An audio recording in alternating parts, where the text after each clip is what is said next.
All right, today we're going to talk about one of the most important parts of your computer, but one you might not think about too often, the RAM. We're going on a journey from the very beginning with DDR1 all the way up to the ridiculously fast DDR5 of today.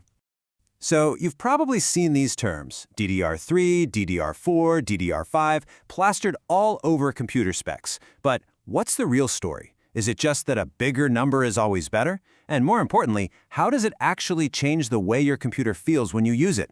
Well, let's break it all down. You know, before we can even talk about DDR, we have to go back in time just a little bit to what came before it, SD-RAM. Just think of it like a single-lane road. Only one car or one piece of data could go through at a time. As you can imagine, as computers got more powerful, this created a massive traffic jam, a huge bottleneck that made everything feel slow. Something had to give.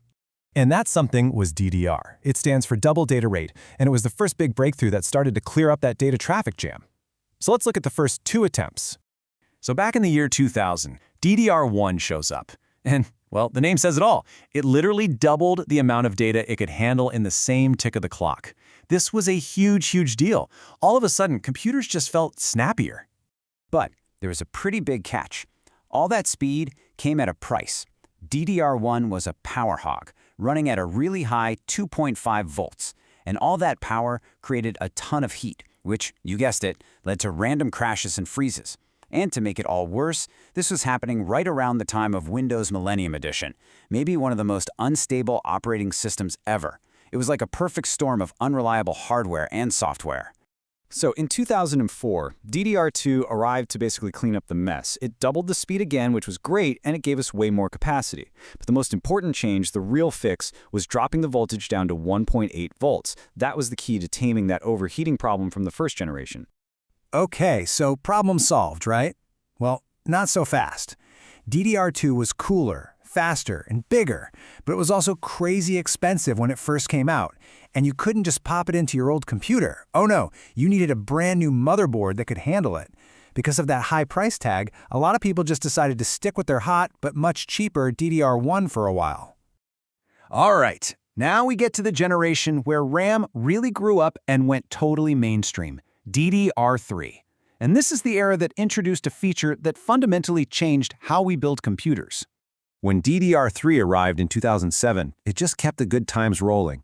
Even faster speeds, way more capacity, and the voltage dropped again, this time to 1.5 volts. Not only did this make desktop PCs run even cooler, but it was a massive deal for laptops. Better efficiency meant way better battery life, which really helped laptops become the go-anywhere devices we know today.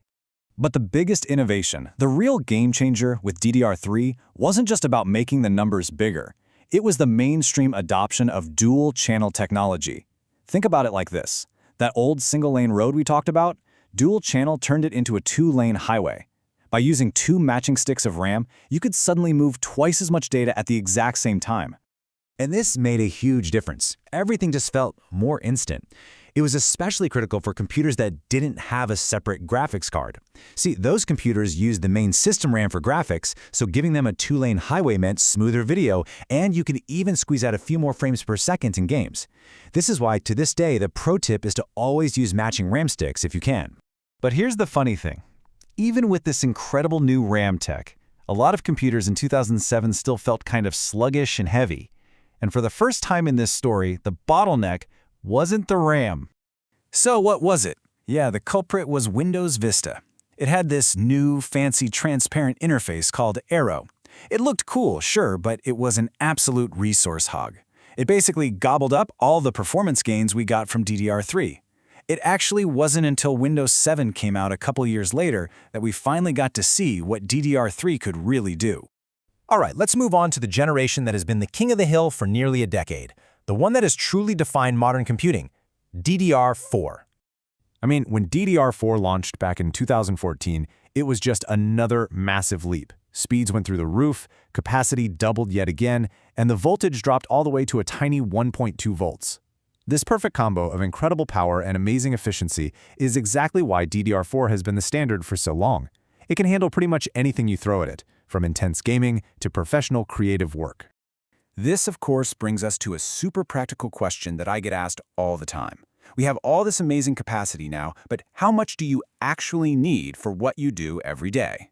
So here's a pretty simple breakdown. Today, 8 gigabytes is the absolute bare minimum. It'll work, but you'll probably feel it start to choke if you have a lot of browser tabs open. 16 gigabytes? That's the sweet spot. It's perfect for almost everyone, handling modern games, video editing, all that stuff beautifully. And 32 gigabytes? That's for the serious power users, the programmers, the engineers, the people streaming their gameplay while running a dozen other things. And for you gamers out there, this is really important to understand. There's a concept called the point of diminishing returns. Once your computer has enough RAM to run a game smoothly, let's say 12 or 16 gigabytes, adding more RAM on top of that gives you almost no extra performance. The system just doesn't need it, so you're not going to see your frame rate magically jump up.